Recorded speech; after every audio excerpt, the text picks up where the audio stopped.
MP board में बिल्कुल ऐसा पेपर आने वाला है गणित का। ठीक है, मैंने पूरी गणित पढ़ा रखी है, एक बार डिस्क्रिप्शन ज़रूर चेक कर लेना। कह रहे हैं संख्या 6 और 20 का एचसीएफ क्या होगा। तो देखो, मैं हर एक प्रश्न को ना डिटेल में हल करके दिखाऊंगा।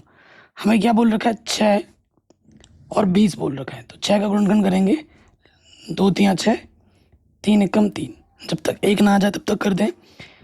20 का एचसीएफ करोगे तो क्या मिलेगा, 2 एकम 2, पीछे से 0, 2 पंजे 10 और 5 एकम 5। ठीक है ना। तो 6 को मैं लिख सकता हूँ 2 गुणा 3 और 20 को लिख सकता हूँ 2 कितनी बार है, 2 बार, और 5 है 1 बार। वो संख्या जो दोनों में है उसको लेना होता है। तो दो देखो दोनों में है ना, एचसीएफ निकालना है हमें। एचसीएफ में क्या होता है, जो दोनों में उसकी न्यूनतम घात, 2 की न्यूनतम घात 1 ही है, यानी कि 2 को 1 ही बार गुणा करना है। तो हमें हमारा एचसीएफ क्या मिलेगा, 2 मिलेगा। अगले प्रश्न में आ जाओ। कह रहे हैं A1 बट्टा A2, B1 बट्टा B2, C1 बट्टा C2 अगर बराबर होता है तो क्या होता है, समपाती रेखा होती है। समपाती रेखा की कंडीशन है ये। और समपाती रेखा में क्या होता है, अनेक हल होते हैं, अनंतता अनेक हल होंगे। ऑप्शन नंबर डी सही होगा। कह रहे हैं ये हमारे पास द्विघात समीकरण है। ये द्विघात समीकरण का मानक रूप है। मूल वास्तविक और बराबर कब होते हैं, जब विविक्तिकर का मान 0 होता है। विविक्तिकर का सूत्र क्या होता है, b² माइनस के 4ac, यानी कि ऑप्शन नंबर बी सही हो जाएगा। जब b² माइनस 4ac का मान 0 होता है तो वास्तविक मूल होता है और मूल बराबर होते हैं। इस एपी का हमें क्या निकालना है, 10वां पद निकालना है। तो देखो, एपी का जो प्रथम पद है वो 2 है, और जो सार्वंतर है दूसरे पद से पहला पद घटा दोगे कितना, वो भी 2 है। 10वां पद निकालना है। सूत्र क्या होगा, 10 है ना, एक कम कर देंगे, a प्लस 9d, ये सूत्र हो गया। a का मान 2 है, d का मान भी 2 है। 9 दूनी 18, 18 और 2 कितना हो जाएगा, 20 हो जाएगा। ऑप्शन नंबर सी बिल्कुल सही हो जाएगा। अगले प्रश्न में आते हैं। कह रहे हैं ये बिंदु है, ये बिंदु है, इनके बीच की दूरी निकालनी है। ये ए बिंदु है, मान लेते हैं ये बी बिंदु है, हमें ए बी निकालना है। जिसका सूत्र क्या होता है प्यारे बच्चों, सूत्र होता है अंडर रूट के अंदर x1 माइनस x2 का वर्ग प्लस y1 माइनस y2 का वर्ग। ये अपना x1 है, ये अपना y1, ये अपना x2 और ये अपना y2 है। ठीक है, मान रख देंगे। तो x1 का मान कितना है अपना 2, x2 का मान है 4, y1 का मान 3, y2 का मान है 1। 2 में से 4 घटाएंगे, माइनस का 2 बचेगा। 3 में से 1 घटाएंगे, 2 बचेगा। वर्ग करोगे, माइनस का वर्ग प्लस होता है, 2 दूनी 4, 2 दूनी 4, 4 और 4 कितना हो गया 8। 8 का वर्गमूल क्या होता है 2 अंडर रूट 2। ठीक है, तो आंसर आ जाएगा 2 अंडर रूट 2। तो यहाँ अंडर रूट 8 ही लिखा है, इसको बाहर नहीं निकाला इन्होंने। कह रहे हैं एक वृत्त की कितनी स्पर्श रेखाएं हो सकती हैं। एक वृत्त की अनंत स्पर्श रेखाएं होती हैं। कितनी स्पर्श रेखाएं होती हैं, अनंत। तो ये क्वेश्चन आपका आराम से बन गया। अब हम आ जाते हैं अगले प्रश्न में। ये रिक्त स्थान वाले प्रश्न है। प्रश्न क्या कह रहा है कि अंडर रूट 2 एक क्या है। देखो, 2 एक अभाज्य संख्या है। अभाज्य संख्या के ऊपर अंडर रूट लगा है, तो ये क्या है, एक अपरिमेय संख्या है। ये एक अपरिमेय संख्या है। एक बहुपद जिसकी घात 3 है वो कौन सा बहुपद कहलाएगा, त्रिघाती है। त्रिघाती बहुपद कहलाएगा, है ना। फिर आ जाओ, कह रहे हैं ये एपीएस का सार्वंतर क्या होगा। सार्वंतर क्या होगा कि दूसरे पद से पहला पद घटा देते हैं, है ना। इसके बट्टे में 2, इसके बट्टे में 2, लसों पर 2 आ जाएगा। जब नीचे समान ऊपर वैसे का वैसा आ जाता है। माइनस का 2 बट्टा 2, 2 एक कम 2, तो सार्वंतर माइनस का 1 होगा। सभी सर्वांगतम त्रिभुज कैसे होते हैं, समरूप होते हैं। सर्वांशम है तो समरूप तो होगा ही होगा। ठीक, कह रहे हैं वृत्त को 2 बिंदुओं पर प्रतिच्छेद करने वाली रेखा को हम क्या कहते हैं, छेदक रेखा कहते हैं। छेदक रेखा कहते हैं।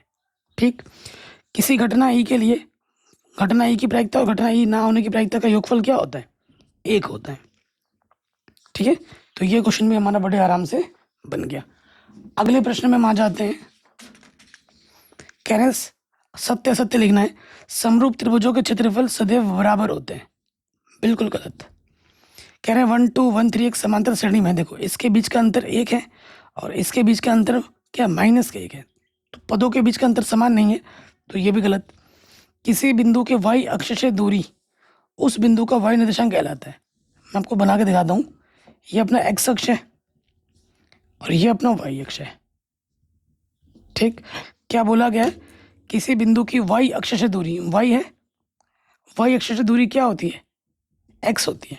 कहने किसी बिंदु की y अक्ष से दूरी उस बिंदु का y निर्देशांक कहलाती है। गलत। क्या कहलाती है? x निर्देशांक।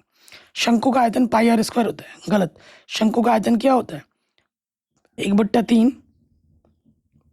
πr² होता है, तो ये भी क्या गलत है। कह रहे हैं घटना ई की प्रायिकता ऐसी संख्या है कि किसी भी घटना की प्रायिकता का मान 1 से छोटा होता है, 0 0 से बड़ा होता है। ये सही है। दीर्घ वृत्तखंड का क्षेत्रफल संगत त्रिज्यखंड के क्षेत्रफल से कम होता है। गलत। दीर्घ वृत्तखंड जो होता है, दीर्घ मतलब बड़ा हुआ ना, संगत त्रिज्यखंड से क्या होता है? हमेशा बड़ा ही होता है, तो ये भी क्या है? गलत। एक सही था, बाकी सब गलत थे। ठीक है, ये क्वेश्चन भी बन गया अपना आराम से। प्यारे बच्चों, मैंने पूरा गणित पढ़ा रखा है डिजिटल बोर्ड में, जाके चेक करके देख सकते हैं, डिस्क्रिप्शन में लिंक मिल जाएगी। सो यहाँ से देखो 9 हमारा उभयनिष्ठ है, अंदर बचेगा sec² a माइनस के tan² a, जो कि एक सर्वसमीका होती है। इसका मान 1 होता है, तो 9 × 9 होगा। इसका उत्तर क्या होगा? 9। तो पहले वाले का जो आंसर आएगा वो आएगा F। पहले वाले का उत्तर क्या आएगा? F। ठीक है। cos 0 का मान क्या होता है? 1। cos 0 का मान क्या होता है? 1। सेकंड हो जाएगा। sin 0 का मान क्या होता है? 0। पहला वाला हो जाएगा। त्रिज्यखंड का क्षेत्रफल क्या होता है? θ/360 πr²। ऑप्शन नंबर बी हो जाएगा। अर्धगोले का वक्र पृष्ठीय क्षेत्रफल क्या होता है? 2 πr²। अर्धगोले का संपूर्ण पृष्ठीय क्षेत्रफल 3 πr²। ठीक है, ये हो जाएगा। तो ये हमने आराम से मिलान करके दिखा दिया, कोई दिक्कत परेशानी नहीं होगी। अब हम आते हैं अगले प्रश्न में। ठीक है, अगले प्रश्न में आ जाओ। कह रहे द्विघातीय समीकरण का मानक रूप लिखिए। क्या होता है मानक रूप? ax² + bx + c = 0, जहाँ पर x² के गुणज का मान कभी 0 नहीं हो सकता, ये मेंशन करना है। दो त्रिभुजों के समरूप होने की कोई एक शर्त लिखिए। 3 शर्त होते हैं, S S S, side angle side, और आपका होता है एंगल एंगल एंगल। 3 होते हैं, 3 में से कोई एक नियम लिख देना था। कह रहे मूल बिंदु की इस बिंदु से दूरी क्या होगी? कभी भी किसी बिंदु की मूल बिंदु से दूरी अगर पूछे तो जो भी x निर्देशांक होता है √ के अंदर उसका वर्ग करना है, जो y निर्देशांक है उसका वर्ग करके छोड़ देना है। किसी खंबे की छाया और ऊंचाई समान होने पर, चाहे उन्नयन कोण पूछे या अवनमन कोण, कितना होता है? 45 डिग्री। छाया और ऊंचाई समान होगी ना, तो हमेशा 45 डिग्री होता है। थीटा एवं त्रिज्या r वाले त्रिज्यखंड के संगत चाप की लंबाई का सूत्र लिखिए। तो ये होता है θ/360 गुणे में 2 πr। ठीक है, कि इसका वर्ग चिन्ह बताना है। क्या करना है? वर्ग चिन्ह x बराबर वर्ग अंतराल को जोड़ते हैं और आधा कर देते हैं, तो 60 का आधा कितना हो जाएगा? 30 हो जाएगा आंसर। ठीक है, अब हम आ जाते हैं वर्णनात्मक प्रश्नों में, छोटे छोटे। कह रहे हैं इसका अभाज्य गुणनखंड विधि से हमें HCF निकालना है। NCERT का प्रश्न है और एग्जाम में बार बार आता है। ठीक है, तो देखिए यहाँ पर हमारे पास क्या 96 है, गुणनखंड करेंगे। 2 चुको 8, 2 अट्ठे 16, 2 दूनी 4, 2 चुको 8, 2 एकम 2, 2 दूनी 4, 2 छंग 12, 2 तियां 6 और 3 एकम 3। ठीक है, 96 का ये हो गया। अब आ जाओ 404 पर। 2 से कटेगा 2 दूनी 4, 0 2 दूनी 4, फिर 2 से कटेगा 2 एकम 2, 2 एकम 2। 101 अभाज्य संख्या है, 101 एकम 101। तो हम 96 को लिख सकते हैं इस प्रकार से। 2 कितनी बार है? 1 2 3 4 5 और 3 है एक बार। और 404 में आ जाओ। 404 में 2 कितनी बार है? 2 बार है, और 101 एक बार है। वो संख्या ढूंढो जो दोनों में है। तो भैया 2 दोनों में है, हमें क्या निकालना है? HCF। तो जो दोनों में है उसकी न्यूनतम घात ले लो। 2 की न्यूनतम घात 2 है, 2 को 2 बार गुणा करो, 2 दूनी 4 आंसर। ठीक है। अगर इसमें एलसीएम पूछ देता तो जो दोनों में उसकी अधिकतम घात लिखते हैं और जो बच गया उनको गुणे में डाल देते हैं। अरे मेरे दिमाग में ना पहले ही कैलकुलेशन चलने लग जाता है। 101 आएगा। 2 को 5 बार गुणा करेंगे, 2 दूनी 4 दूनी 8 दूनी 16 दूनी 32, और 3 को 1 से गुणा करेंगे 303 हो जाएगा। 32 तियाँ 96, 32 तियाँ 96 आंसर। अगर एलसीएम बोलता तो ये आंसर होता। लग याद है, एलसीएम भी निकाल दिया। अथवा करके है, देखो बच्चों जब भी अथवा करके हो ना, जो दोनों में से जो आसान हो, जिसमें समय कम लगे वो करना। इन दोनों में आसान सेकंड वाला था, तो सेकंड वाला करना चाहिए था आपको। आपको वो क्वेश्चन करना है जिसमें आपका समय बचे।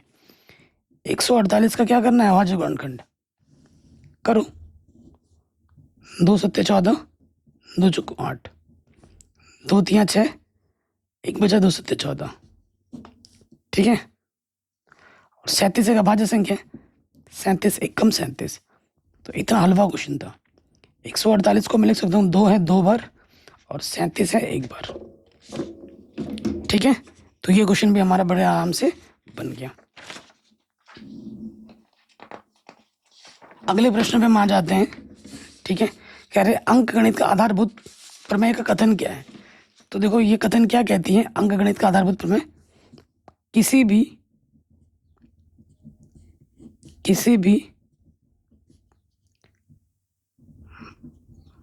भाज्य संख्या को हम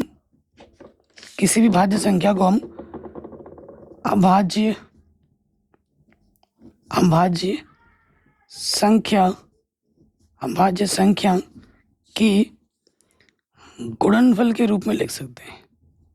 गुणनफल के रूप में लिख सकते हैं।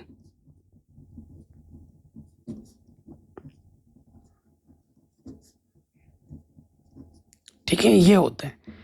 उसके बाद आ जाओ, या तो ये करना ये करना, अथवा वाले में आ जाओ। हम तो सारा ही करेंगे। कह रहे हैं इन दोनों संख्याओं को आपको भाज्य संख्या, इन दोनों में आसान कौन था, पहला वाला था, टाइम कम लगेगा। तो दूसरा वाला भी मैं कर दे रहा हूँ, मैं तो सारा ही करूँगा, है ना। आपको एग्जाम में वो करना है जो आसान हो। और दूसरी संख्या हमारे पास क्या है, दूसरी संख्या हमारे पास है 7 गुणा 6 गुणा 5, 4 गुणा 3 गुणा 2 गुणा 1 प्लस फिर क्या है 5 है। अब आप इस संख्या में देखेंगे तो 13 उभयनिष्ठ है दोनों में से, 13 निकालो बाहर, 13 बाहर आ गया। 7 गुणा 11, 13 एक कम 13। इधर में आ जाओ, 5 यहाँ पे भी है 5 यहाँ पे है, 5 अपना उभयनिष्ठ है। 7 गुणा 6 गुणा 5 बाहर आ गया, और 4 गुणा 3 गुणा 2 गुणा 1, 5 एक कम 5। ठीक। सो यहाँ गुणा करेंगे 11 7 77 और 1 78 आ जाएगा। और किसी भी संख्या के गुणे में मैं 1 लिख सकता हूँ। यहाँ देखो 5 7 चंग 42, 4 3 12 दूनी 24, 42 गुणा 24 प्लस में है 1। तो यहाँ देखिए कितने गुणनखंड आ गए, 3। यह है अपना प्रथम गुणनखंड, यह है अपना द्वितीय गुणनखंड, और यह है अपना तृतीय गुणनखंड। यहाँ पर जब इसको हल करोगे तो ये आ जाएगा 1008। ठीक है। 24 दूनी 48, हासिल लगा 4, 24 चौके 96 और 4 100,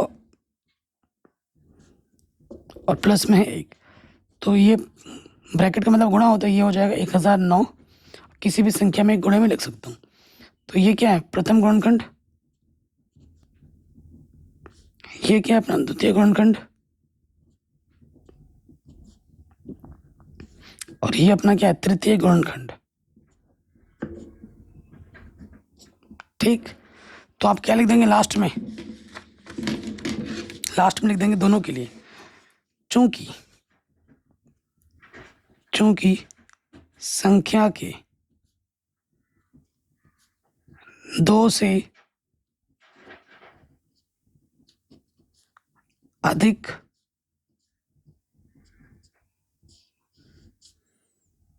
गुणनखंड है, इसलिए यह एक भाज्य संख्या है। जिस भी संख्या के दो से ज़्यादा गुणनखंड होते हैं वो क्या होते हैं, एक भाज्य संख्या होते हैं। ठीक है, तो ये क्वेश्चन भी हमारा आराम से बन गया। अब हम आ जाते हैं इसके अगले प्रश्न में। कह रहे हैं किसी बहुपद px के लिए y बराबर px अगर आप नीचे दिया गया है, इस स्थिति में px के शून्यों की संख्या बताओ। तो देखो x अक्ष में कितने कट पॉइंट है, 1 2 3, तो इसमें शून्य कितने होंगे, 3 होंगे।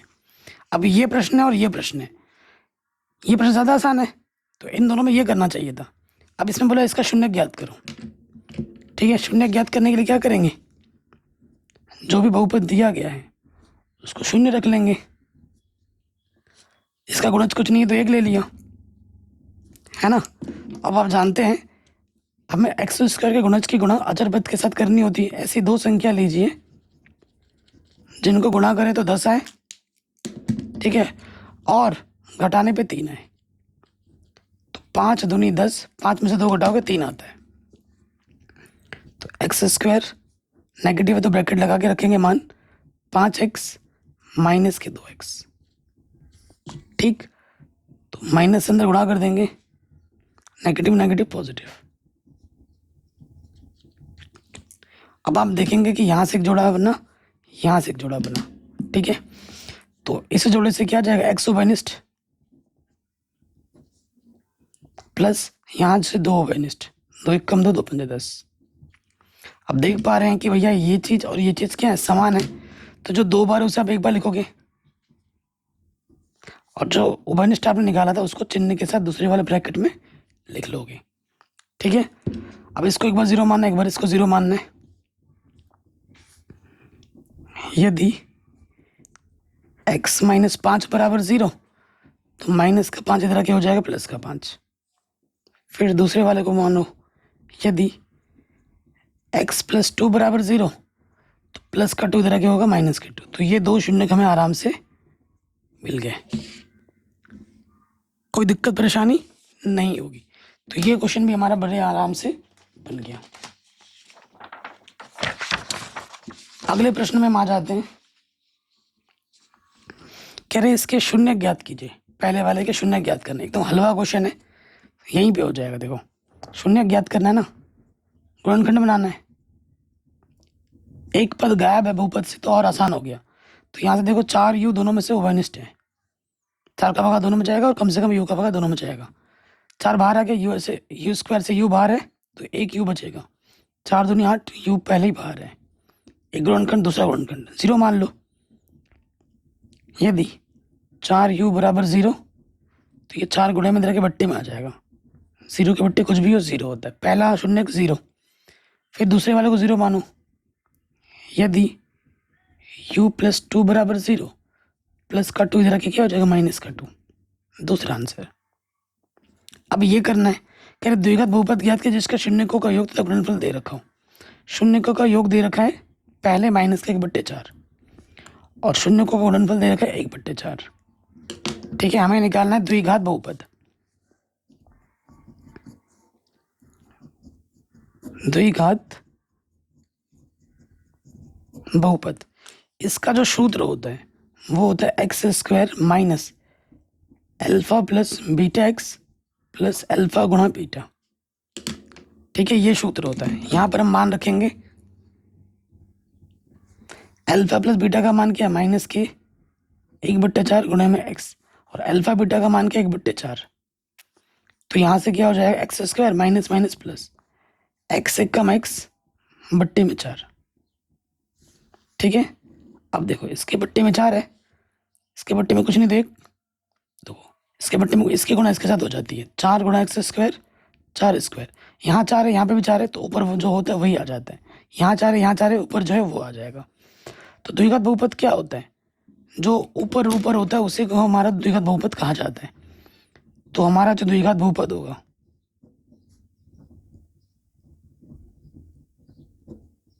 वो होगा क्या, वो होगा अपना 4x square plus x plus 1। Answer. ठीक है, अगले प्रश्न में आ जाओ। कह रहे हैं इन रैखिक समीकरण युग्म को हल कीजिए। ये पहला समीकरण है, ये दूसरा समीकरण है, इनको हमें हल करना है। ठीक है, तो विलोपन विधि से हल हो जाएगा आराम से। तो दोनों समीकरणों में देखो x के गुणज समान है, तो काम हमारे लिए बड़ा आसान हो गया। ठीक, तो देखो मेरे दोस्त, समान चिन्ह होने पे क्या करते हैं, घटाते हैं, घटाने पे चिन्ह बदलता है, प्लस का माइनस, माइनस का प्लस। ठीक है, तो देखो ये इससे ये कटा 2y और 1y, ये हो जाएगा 3y। 8 में से 8 घटाएंगे 0, 3 गुणे में के बट्टे में आ जाएगा, और 0 के बट्टे में कुछ भी हो 0, तो y का मान आ गया 0। ठीक है, y का मान किसी भी एक समीकरण में रख दो, पहले वाले में रख देते हैं, क्या है अपना x माइनस वाई बराबर 8 है, y की जगह पे 0 रख दिया हमने, तो x बराबर क्या आ गया, 8 आ गया। ठीक है, कोई दिक्कत परेशानी नहीं होगी। अगले प्रश्न में आ जाओ। कह रहे हैं तुलना करके ज्ञात कीजिए कि ये रैखिक समीकरण, ये रैखिक समीकरण संगत है या असंगत है। तो पहला जो समीकरण उसको ढंग से लिखना पड़ेगा, ढंग से तो लिखा नहीं है, तो यहाँ लिखेंगे दिया है।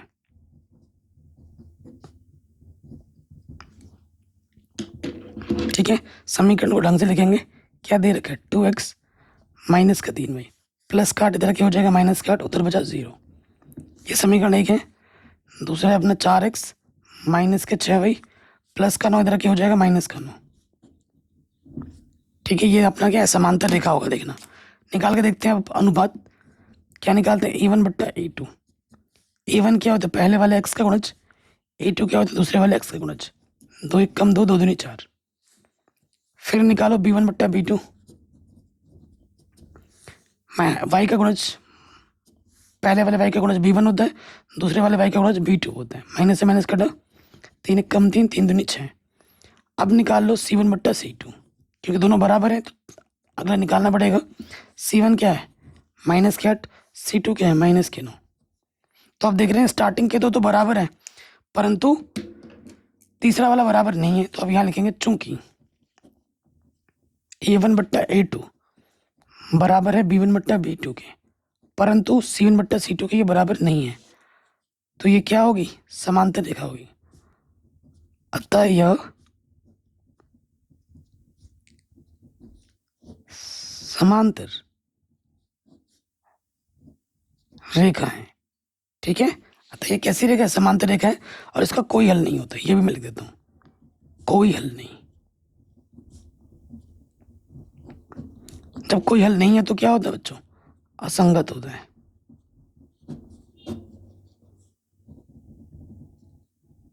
ठीक है, आंसर ये क्वेश्चन भी हो गया अपना बड़े आराम से। अगले प्रश्न पे आ जाते हैं। कह रहे हैं इस एपी का 10वां पद ज्ञात कीजिए। एकदम हलवा क्वेश्चन है। तो एपी का जो प्रथम पद है वो 2 है। सार्वंतर क्या होता है, दूसरे पद से पहला पद घटाओ, दूसरा पद 7 है, पहला पद 2 है, 5वां पद 5 आ जाएगा। हमें निकालना 10वां पद।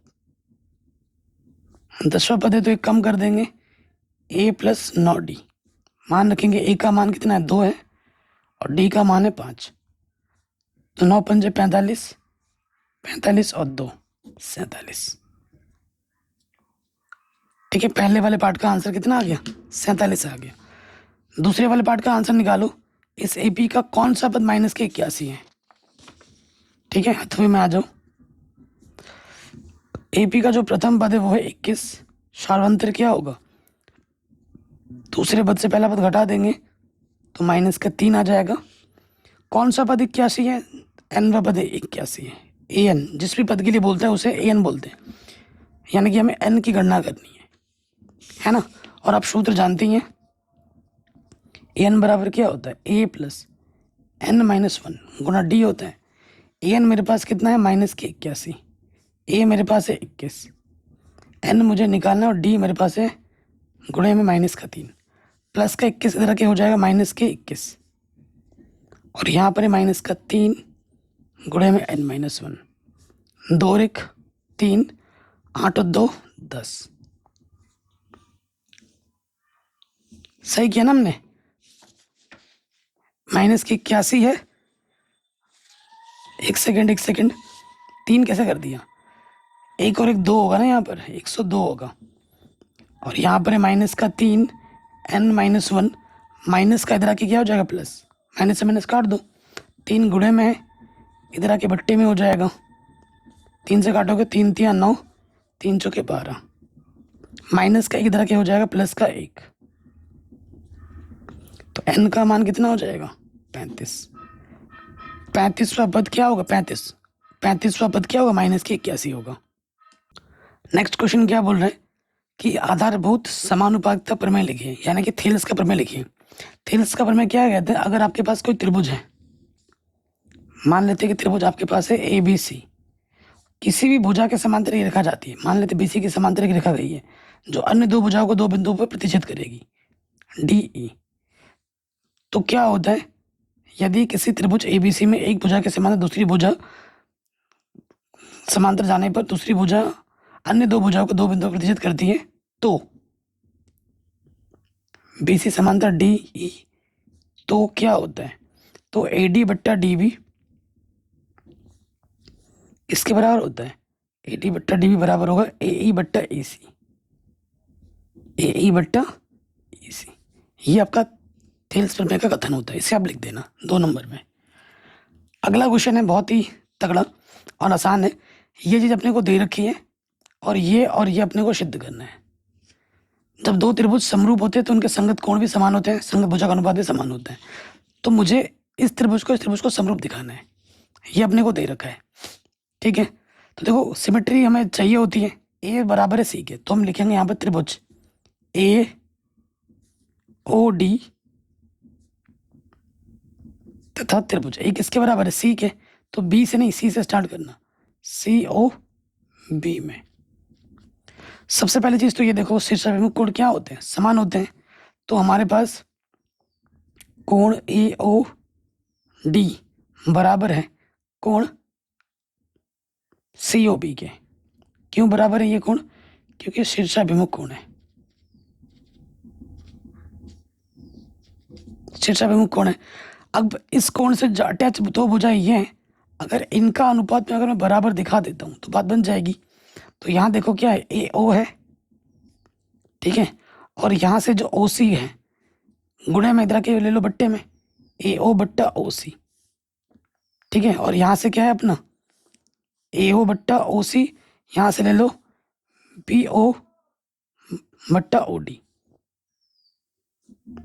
देखो ए ओ बट्टा ओ सी और यहाँ ले लो ओ डी, और ये ओ बी गुणे में था यहाँ बट्टी में आ गया, तो इन दोनों भुजाओं का अनुपात क्या दिखा दिया मैंने, बराबर दिखा दिया।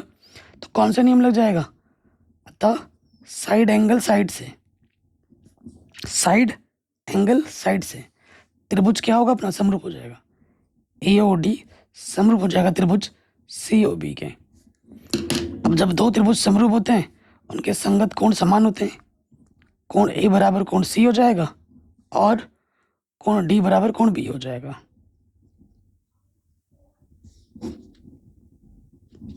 ठीक है, यही आपको सिद्ध करना था, आराम से दिखा दिया मैंने। अगले प्रश्न में आ जाओ, कह रहे हैं वाई अक्ष पर एक ऐसा बिंदु ज्ञात कीजिए जो बिंदु इतने और इतने से समदूरस्थ हो। किस अक्ष पे बोला है, वाई अक्ष पे बोला है। तो मान लो, माना वह बिंदु P है, वाई अक्ष पे बोला है, तो वाई अक्ष के लिए एक्स निर्देशांक 0 होता है, माना वो बिंदु 0, वाई है, ठीक है, निर्देशांक। और प्रश्न में के अनुरूप आप चित्र बना लो। हमें दो बिंदु दे रखा है, ये बिंदु, यहाँ पर एक बिंदु है P, ठीक है। हमें प्रश्न में बोला गया है ये जो P है बिंदु A से जितनी दूरी पर है उतनी ही दूरी पर B से भी है। P बिंदु हमारे पास क्या है 0, वाई है। A बिंदु हमें दे रखा है 6, 5 और B बिंदु दे रखा है -4, 3, ठीक है। प्रश्न में क्या दे रखा है कि समदूरस्थ है, P से A की दूरी, P से B की दूरी समान है, तो यहाँ लिखेंगे दिया है, क्या दे रखा है कि जो AP है वही अपना PB है, AP बराबर PB है, ठीक है। तो अब मान रख दो, दो बिंदु के बीच की दूरी वाला सूत्र लगेगा, इधर भी और इधर भी लगाते हैं।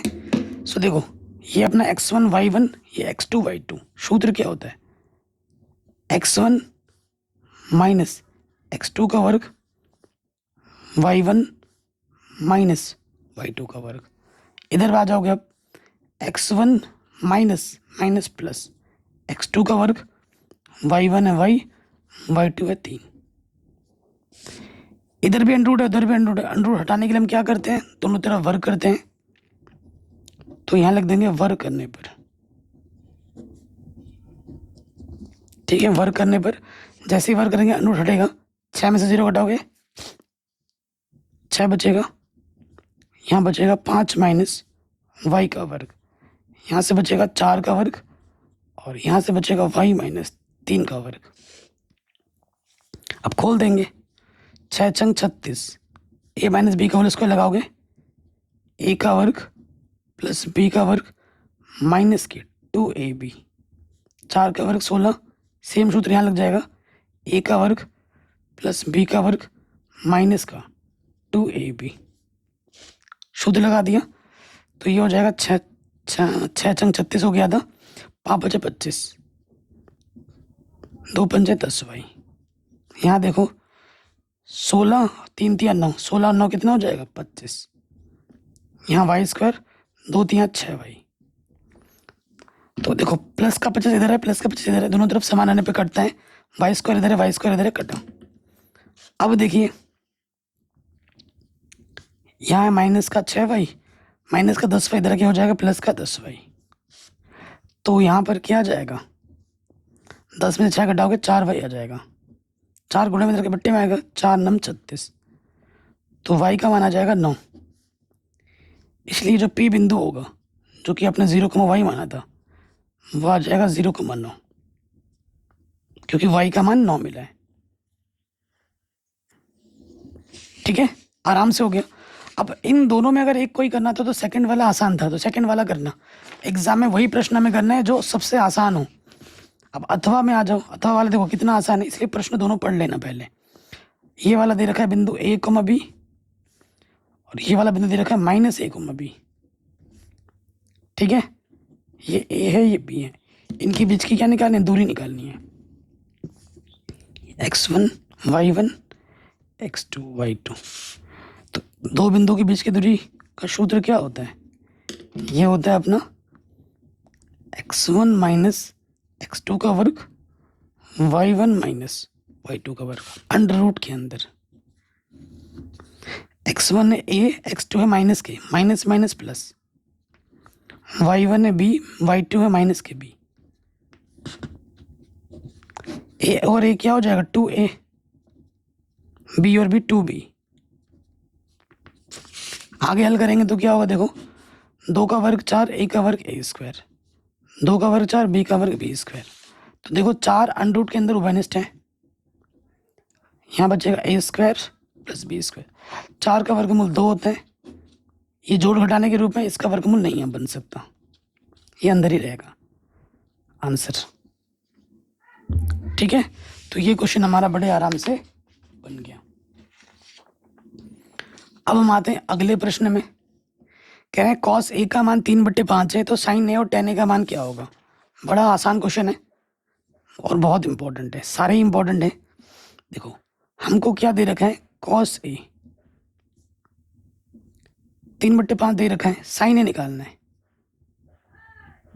साइन ए का जो सूत्र होता है अंडर रूट के अंदर 1 माइनस कॉस स्क्वायर होता है, सूत्र याद होना चाहिए। ठीक है, सूत्र कोई समझाने वाली चीज थोड़ी ना होती, ये तो आपको पता होना चाहिए। कॉस का मान क्या 3/5 है, यहाँ रख दो स्क्वायर है तो स्क्वायर कर लिया, 3 का वर्ग 9, 5 का वर्ग 25। अब देखो यहाँ से क्या हो जाएगा 25, इसके बट्टे में कुछ नहीं, एक 25 से कम 25, इसकी गुणा इसके साथ 25 से कम 25, इसकी गुणा इसके साथ 1 गुणा 9 9, तो यहाँ आ जाएगा 16/25, 16 का वर्गमूल 4, 25 का वर्गमूल 5। तो हमें हमारा साइन ए कितना मिल गया 4/5 आंसर। अब हमें क्या निकालना है, टेन ए निकालना है। टेन ए का सूत्र क्या होता है, साइन ए बट्टे में कॉस ए। है ना।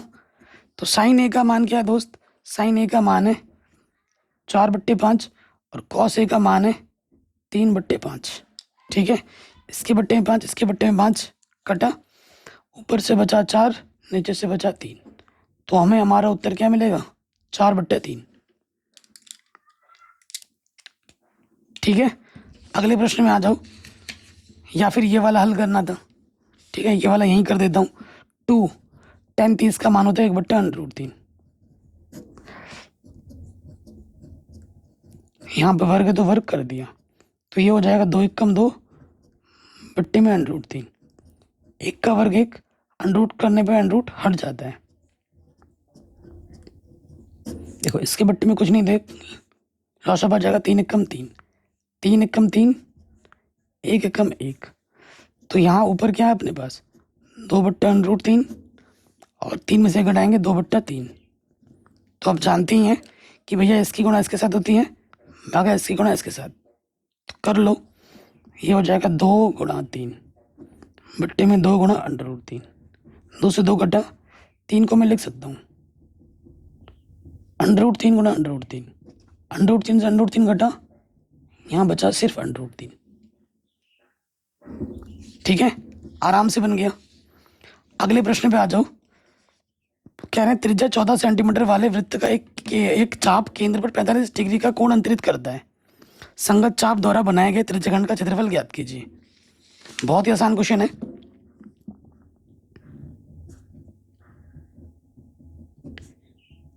हमें दे रखा है त्रिज्या,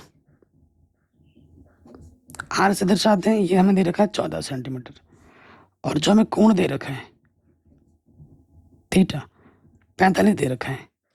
हमें त्रिज्यखंड का क्षेत्रफल निकालना है ना। ये जो त्रिज्यखंड है इसका क्षेत्रफल निकालना है। कोण हमें दे रखा है 45 और त्रिज्या हमें दे रखा है 14 सेंटीमीटर। ठीक है, तो यहाँ लिखेंगे जो निकालना है, इसलिए त्रिज्यखंड का क्षेत्रफल। त्रिज्यखंड अगर सिंपल लिखा जा रहा है यानी कि लघु बोल रहा है, त्रिज्यखंड का क्षेत्रफल।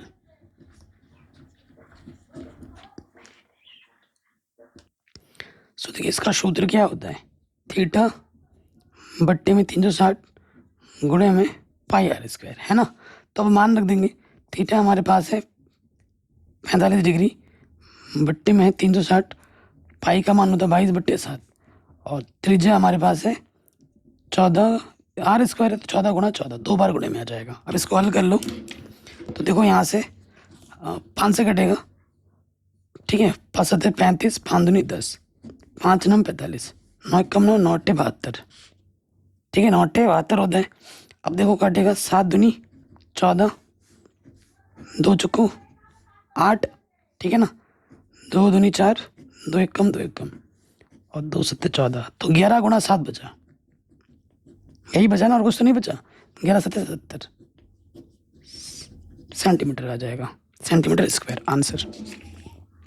ठीक है, अगले क्वेश्चन में आ जाते हैं। कहने 7 सेंटीमीटर वाले त्रिज्या वाले वृत्त की चाप की लंबाई ज्ञात कीजिए जिसका कोण 60 डिग्री है। पाई का मान आपको ये लेना है। ठीक है, सो देखो त्रिज्या हमारे पास कितनी है, 7 है, और कोण हमारे पास कितना है, त्रिज्या हमारे पास 7 और कोण हमारे पास 60 है। तो हमें चाप की लंबाई निकालनी है, जिसका सूत्र होता है थीटा बट्टे 360 गुणे में 2πr। थीटा हमारे पास 60 है बट्टे में 360 गुणे में 2, पाई का मान 22/7, त्रिज्या का मान है 7। 7 से 7 कटा, 6 छंग 36 होते हैं, 2 3 6, तो आंसर आ जाएगा 22/3 सेंटीमीटर। ठीक है, ये क्वेश्चन भी हमारा बड़े आराम से बन जाएगा। अब हम आ जाते हैं अगले प्रश्न में। देखो बच्चों, इस पेपर के ना जो बड़े नंबर के प्रश्न हैं, 4 नंबर वाले, 3 नंबर वाले, वो ऑलरेडी करा चुका हूँ, तो वो आपको लिंक्स मिल जाएंगे डिस्क्रिप्शन में, जाके देख लेना।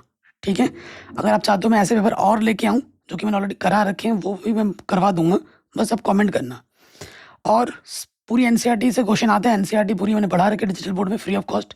प्लेलिस्ट के लिंक्स मिलेंगे डिस्क्रिप्शन चेक कर लो, और उसके साथ साथ सभी चैप्टर के इंपॉर्टेंट क्वेश्चन करा रखे हैं चैप्टर में से, वो भी देख लेना।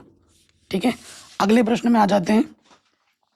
क्वेश्चन क्या बोल रहा है, ए और बी टेनिस का एक मैच खेलते हैं, दो खिलाड़ी हैं, एक खिलाड़ी ए है, एक खिलाड़ी अपना बी है, दो मैच खेलते हैं। ये ज्ञात है कि ए द्वारा मैच जीतने की प्रायिकता इतनी है। ठीक है, हमको दे रखा है ए के मैच जीतने की प्रायिकता, ए के मैच जीतने की प्रायिकता, यानी कि पीई नाम देता हूं। ये हमको दे रखा है प्रश्न में 0.63। हमें बोला बी के मैच जीतने की प्रायिकता निकालो। देखो बी तभी मैच जीतेगा जब ए हारेगा, तो यहां लिखेंगे बी के मैच जीतने की प्रायिकता, वो क्या होगी, पीई डैश होगी। ये हमको निकालना है। बी मैच तभी जीतेगा जब ए हारेगी, है ना। और आप जानते हैं कि पीई डैश क्या होता है, 1 माइनस पीई होता है। कि चीज़ की ना होने की प्रायिकता कैसे निकालते हैं, एक में से उस चीज़ की होने की प्रायिकता घटा देते हैं। तो एक में से मुझे 0.63 घटा देना है, तो 1.00 लिखो, घटा दो। 10 में से 3 घटाएंगे 7, और 9 में 6 घटाएंगे 3, हमें हमारा उत्तर मिल जाएगा 0.37। ठीक, अब इसके अथवा में आ जाओ। एक पासे को एक बार फेंकने पर अभाज्य संख्या आने की प्रायिकता निकालनी है। देखो पासे पर परिणाम क्या होते हैं,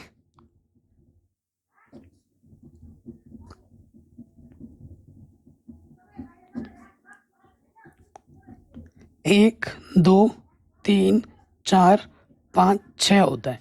पासे पर जो कुल परिणाम होते हैं वो 6 होते हैं। और इसमें अभाज्य संख्या कौन कौन सी है, अभाज्य संख्या, तो अभाज्य संख्या हमारी 2 होती है, 3 होती है, 5 होती है। ठीक है, इसलिए अभाज्य संख्या आने की प्रायिकता निकालो। प्रायिकता का सूत्र क्या होता है, संभव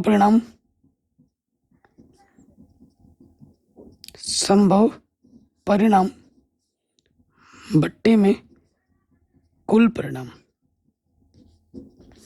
तो संभव परिणाम कितना है हमारे पास, अभाज्य संख्या 3 है, और कुल परिणाम हमारे पास क्या है, 6 है। काटो, 3 एक कम 3, 3 दूनी 6, आंसर आ जाएगा 1/2। आंसर क्या आ जाएगा, 1/2। फिर आ जाओ, इसी टाइप के क्वेश्चन और है।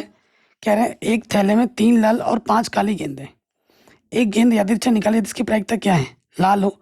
लाल गेंद आने की प्रायिकता क्या होगी, संभव परिणाम 3 है, और कुल परिणाम 3 और 5 कितने, कुल 8 गेंदें।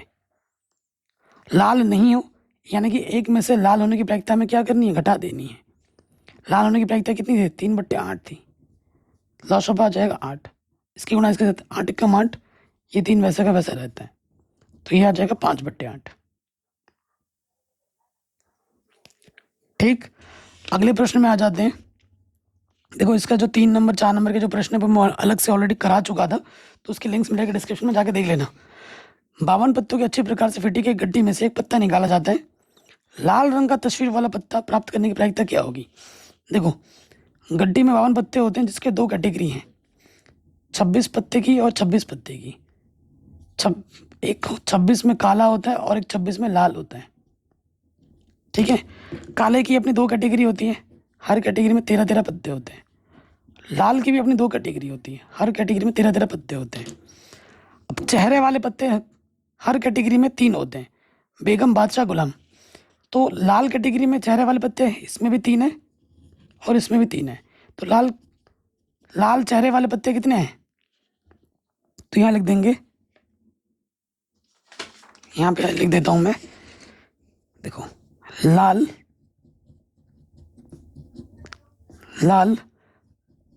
तस्वीर वाला पत्ता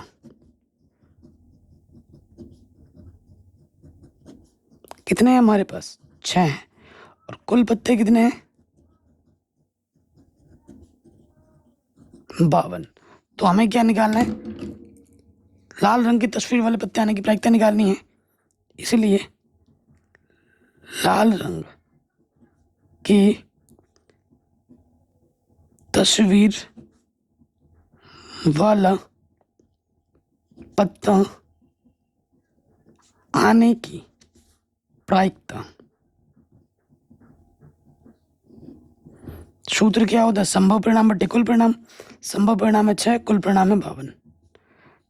2 3 6, 2 दूनी 4, 2 छंग 12।